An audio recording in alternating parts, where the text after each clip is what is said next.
I am the Tofu Golem. Please enjoy the video. You begin by opening Settings and choosing cellular or mobile data so the iPad can share its connection.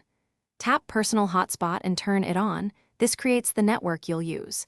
Make a clear Wi-Fi password. Use WPA2 for security so others can't connect without permission. Once done, note the hotspot name shown under the toggle. That's the SSID other devices will see. These first steps enable sharing. Doing them now prevents connection errors later when you try to join from another device. Now you configure how devices will connect and why each option matters. Make sure Allow Others to Join is enabled, or add trusted people via family sharing for automatic access.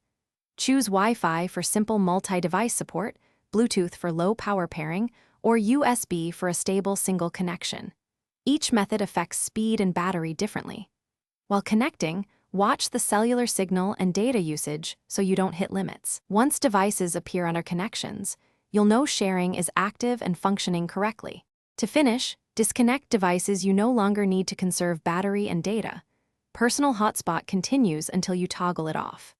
If someone can't join, make sure they use the exact SSID and password, then restart the iPad or toggle the hotspot setting off and on to refresh connections. If problems persist, reset network settings as a last resort since it clears saved Wi-Fi and VPN info. These steps resolve the vast majority of issues and get your hotspot back online quickly. Thanks for watching. Consider subscribing if we helped you today.